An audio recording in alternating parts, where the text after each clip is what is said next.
Hello, hello, hello, and welcome to Motivation Monday.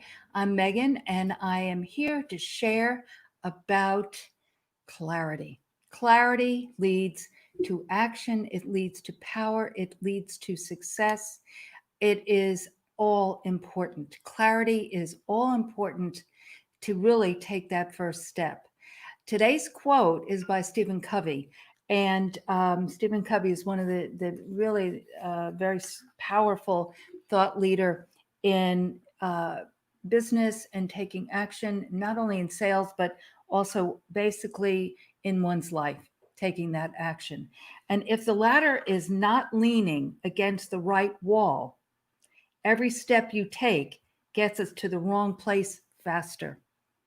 And how many times have we done that, guys? How many times have we waffled or vacillated and said, I'm going to try this? And maybe the word is try.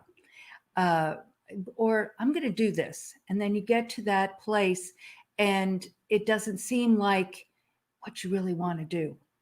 And so then you take a step back and you have questions and doubts with yourself and say, maybe I should have done that. And then you regroup and then you move forward and you then try it again on some level, whatever that is. And so that is why this quote so resonated with me, because I really want to stay with you about clarity and taking that first step and putting a plan together. Now, the other reality of that, which may be the cart before the horse on some level, but is your purpose. So I'm just going to throw that out there for you because your passion and purpose are entwined. And as life goes on and you do more and more things, you will get clearer on that purpose and passion. And they are two different things. They really are. Many years ago, I was about 26. I had just had a child and I was not able to work because my husband and I had only one car. And we were living in the suburbs, but country really, in Connecticut. And we were living actually 15 miles outside of town, which was OMG. Luckily, I had some girlfriends that lived not too far from me, and we were all playing tennis, and that was keeping my brain sane. And it was fun, and it had focus, and it was physical activity, and I was enjoying getting to know these ladies. But I was always working, and it was a challenging time to not be able to work, but I also didn't have the funds to really do what I needed to do, so to speak, i.e., play tennis and take care of my daughters.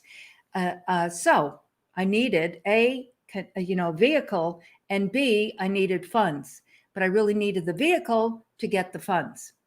So that was the need. There was a need there. I'm not saying this was a passion or a purpose. There was a need there. But during this time, when I was 26, I discovered my purpose.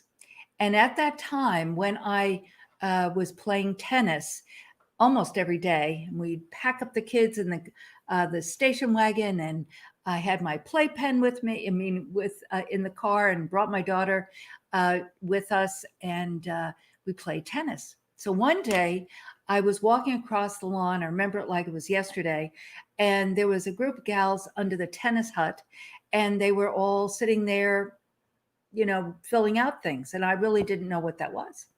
And I went over, and there was a woman that I knew, and I knew everyone there, but who was really, you could see, the facilitator of this group. And I asked her, I said, what is this? What are you doing? And she said, oh, this is a Tupperware party. Tupperware. Now, this is 1976. And I had never been to a Tupperware party. I didn't really know much about Tupperware other than Johnny Carson, late night TV, made fun of Tupperware, burping the bowl and all of that.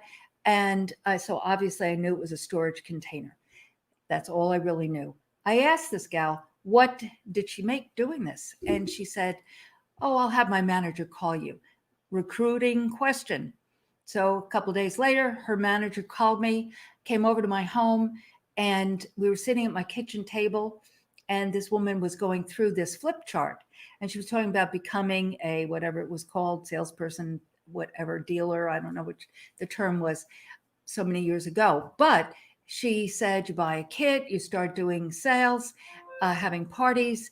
And then she very, very, very casually mentioned that managers like she receive a Ford LTD station wagon like the one that's in my driveway.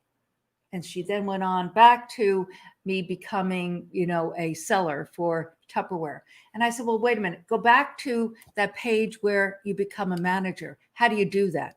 And she said to me, well, very patronizingly, she said, well, why don't you just become a salesperson? And I said, no, I really have no interest in selling. I remember saying this.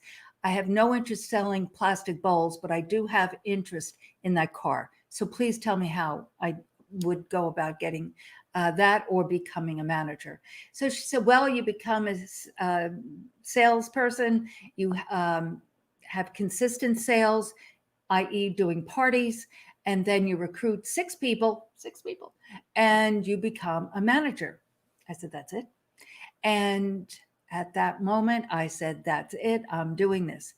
I somehow scraped together the whatever it was, $40, something like that, and got my kit and started doing parties. But from the moment I said yes to this woman, I started recruiting people to work with me, i.e., with me in my new unit. And that was the word they called the groups, called the megaphones. And so within 6 months, I became a manager, and I had my Ford LTD station wagon like hers in my driveway. And for about 3.5 years, I built the megaphone unit. And during that season, I realized that my purpose was to help people actualize their needs, their dreams, their goals. Now, it might not, like me, sell plastic bowls, but it was for whatever need they had. Kids' college, something else, things of that nature. They had goals. And most of these women were older than I. But I helped them. I identified a person that had a need as I was out and about. Started with friends, basically, but then from there, when I was out and about doing parties, I would be speaking to people and could identify that kind of little seed there. And so I would approach that person and speak to that person and then help that person understand that it wasn't just plastic bowls, but it was a means to an end for their need. And so I helped these women build their lives with Tupperware, so to speak. But it was about building a team. And I recognized back then that my purpose in life was team building.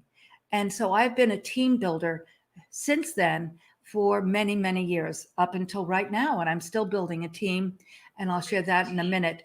But basically, that is my purpose. But I had to go through other things to identify that purpose. Now, my passion is creative. Anything that's creative. I couldn't breathe if I wasn't creating something. And that can be as simple as doing, let's say, going to a antique shop yesterday and walking around and just getting stimulated by what I was seeing and thinking through things and then creating some things. I mean, that's not the greatest example, but that's a personal thing, meaning that I enjoy creating. And so, but obviously I've been creating these businesses and marketing and tools of and for the business. And not just Novitas Spa clinical products, Novitas Spa Medical Rejuvenation Clinic, but other businesses previous to that. And now what I'm doing from here. And so it's really exciting for me to take this step.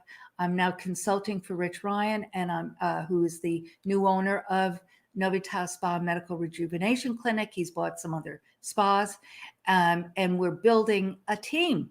So yay, I'm building a team again for Rich Ryan.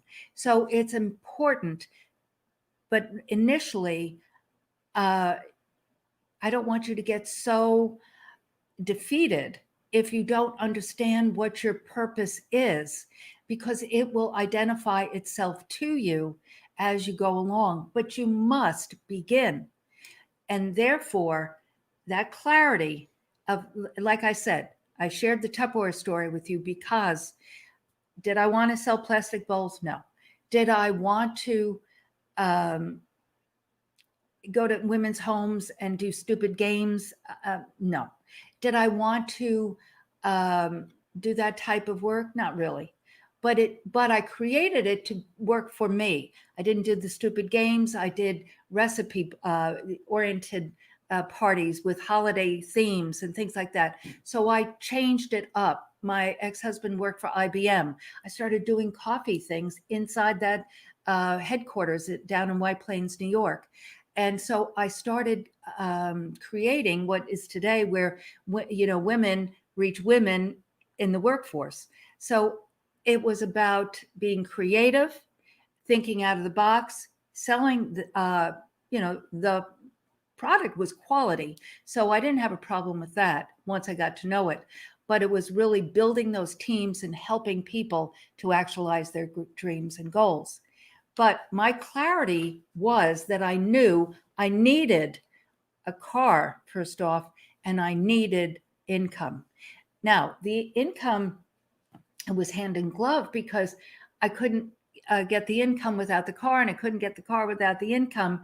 And that's why this truly was a godsend for me, because I could put it together. By that point, 76, I had already been in sales to some degree in the cosmetic industry. I had worked in Bloomingdale's from 73 until 75 in Stamford, Connecticut, running the Biba cosmetic from London's booth, the part-time Biba girl.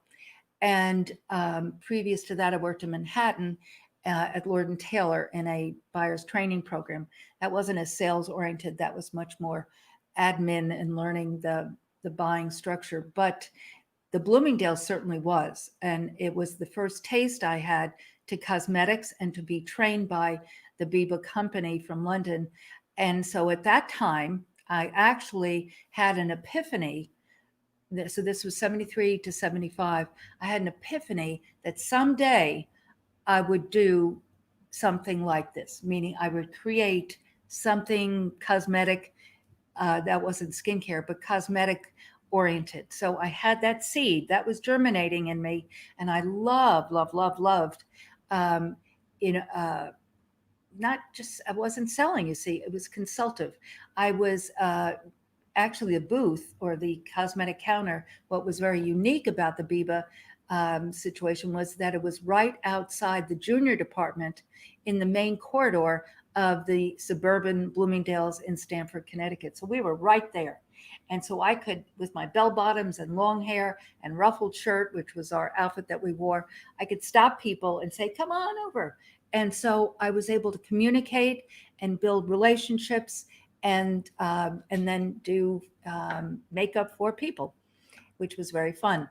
And I got to know people because they kept coming back and they'd bring friends, and it was a relationship building. But I recognized, not but I recognized in that with that creative seed, I really hadn't put that all together.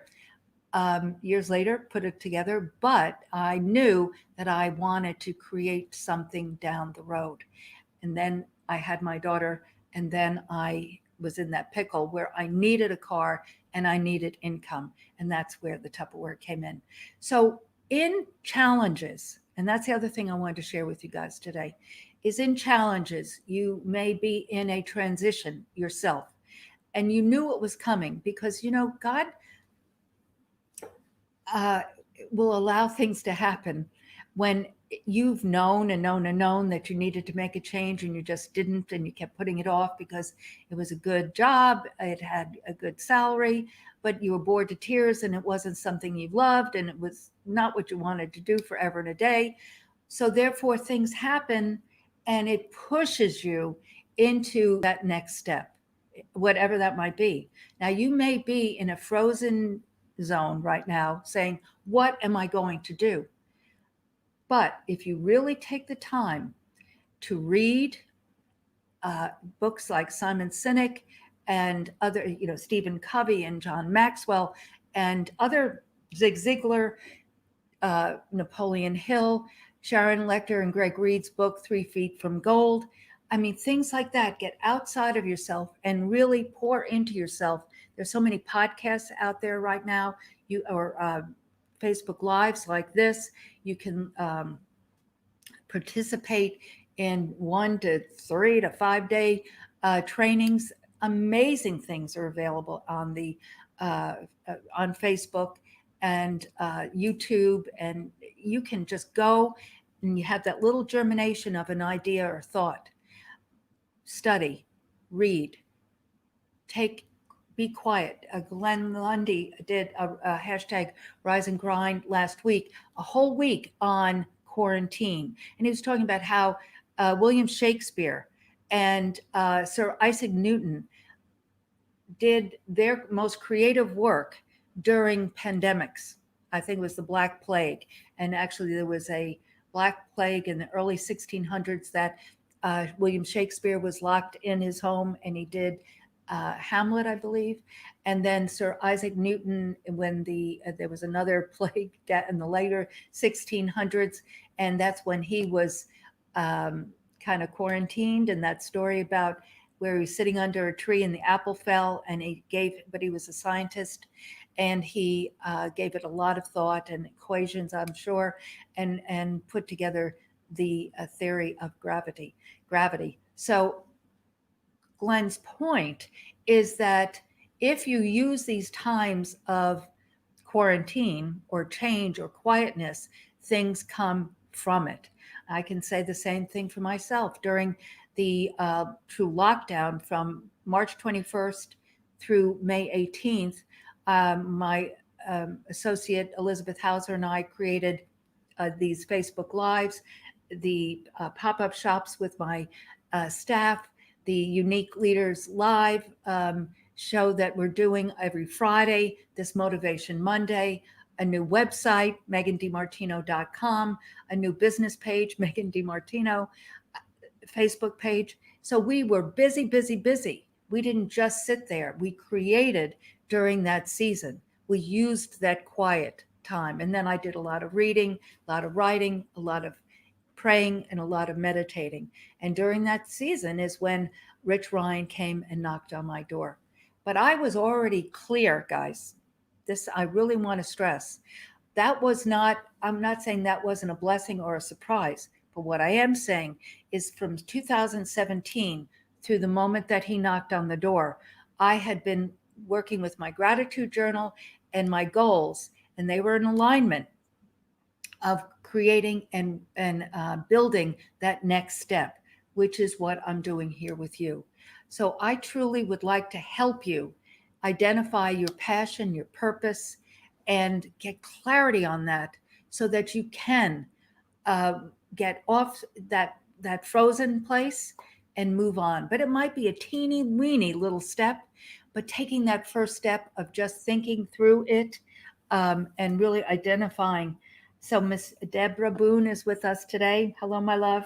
And Kimberly Garner, good to see you. And Charles Foreman. Thanks, guys, for joining me today.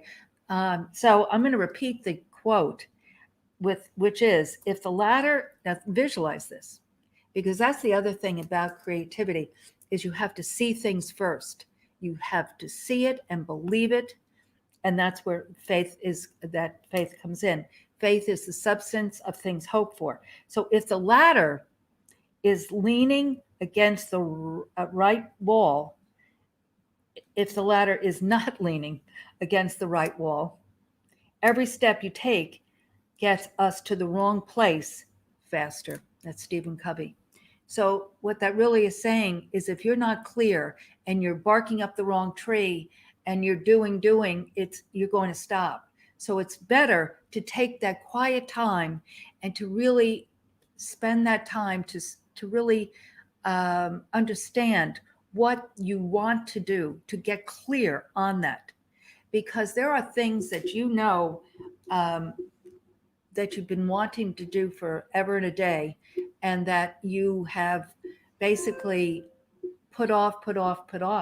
You don't have to jump off the bridge and do a new company. You don't have to say, well, this is it, but take those small steps. pray, meditate, be quiet. That's the point of that quarantine. Take that time to really analyze, is this what I want to do? Do your gratitude journals every day. Do your goals. Those need to be aligned, because if they're not aligned, that intention is not going to come to fruition. As I said, Tupperware was not my end goal, but it truly gave me the opportunity to really learn a lot about myself, but also be exposed to some really amazing people. The folks that owned the distributorship were husband and wife team. They were really just amazing folks. And the gentleman had come from a corporate job, and she had been the number one salesperson at some distributorship in the United States. So Tupperware themselves liked couples to do this together, and they offered them this opportunity. So they brought tremendous asset to this. And I learned so much about sales and marketing and building teams and communication. But it wasn't my end game, but it was a step. So it's important to take that first step, and the second and third step and fifth and 10th will be revealed to you. But if you don't take that first step, it can't happen. It just cannot happen. So I've talked today about identifying your purpose. And that doesn't have to be this lofty, crazy thing, that you like, discovering the theory of gravity, or writing a Shakespearean play that is going to live for 500 years. No, I'm not saying that. I'm just saying your purpose. I identified when I was, and I recognized it actually then, that it wasn't about me being the top salesperson. I didn't have that goal. I really didn't. I enjoyed it, but my goal was to do those parties so I could meet people and then help people, identify them, and help them to actualize their needs and goals. So very early on, I did identify that. And then from there, as I said, working with Tupperware and earlier with the Biba Corporation from London, I truly was crystallizing that here's the team building, but also the creative was going to put it together, and then the means was going to be back into that beauty fashion world, which I had gone to college for and wanted to work in. So I was putting it all together. So if you really break down what I've done for the last 50 years, it has really been truly a step by step by step. Along the way, there have been many obstacles, but I was clear on my purpose and my passion. Because if I couldn't create, even today, going forward until I take my last breath, if I cannot be creative, then there's no purpose for me to live. But it is about, and I'll find many avenues, but my point is, it's about being creative. Is my passion, but my purpose is you. My purpose is to help people identify their needs, their goals, and help them actualize that. And so I'm going to repeat again this quote, because it really is such a good one. If the ladder is not leaning against the right wall, so again, I'm going to go off on this tangent. If the ladder is not leaning against the right wall, every step you take gets us to the wrong place faster. And to me, the word faster, when I read that, I was almost going to say, not to disagree with Mr. Covey, but is that it just wastes so much time if you don't do the work first. You've got to do the work to really be quiet and identify that purpose, that passion, and then take those small steps. And again, it's like Tupperware. It wasn't the end, but it was those steps. And during each step, you learn, and that will lead you to the next step and the next step and the next step. I don't know if you have had the opportunity to read my book, Hope and Possibilities Just Over the Horizon. It's never too early or too late to create the life of your dreams. And that's the truth, guys. As I said, I'm going to continue to create and to work helping others actualize their dreams, goals, and desires, and until I take my last breath. And that'll be done on some level, but I will do that.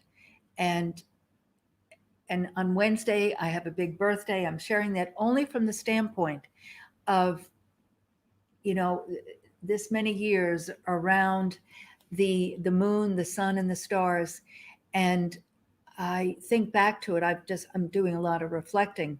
And I started in 1969 at Bloomingdale, excuse me, at Lord and Taylor. And so I have been doing this for over 50 years. So it's this, meaning everything I'm sharing with you, and first step to second step to taking a turn over here, but always in that same course, that same ladder. If the ladder is not leaning against the right wall, every step you take gets to the wrong place faster. And so I've made some judgment mistakes of maybe, but not 100%. I mean, some little ones, but they all were in the same general genre of sales, marketing, and I learned from each one.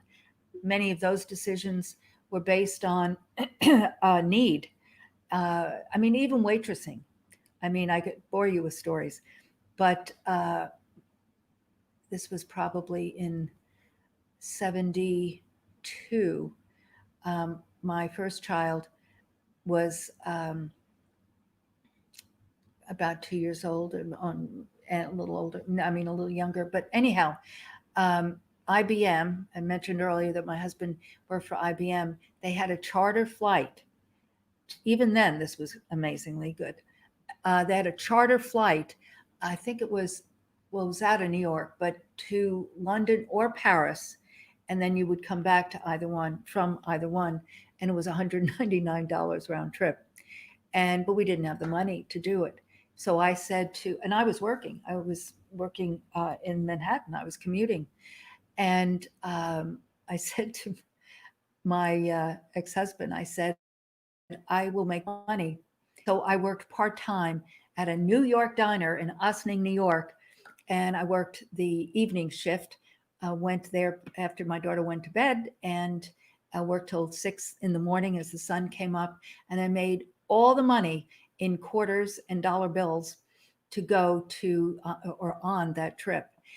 So again, it's about that goal. It's about that dream.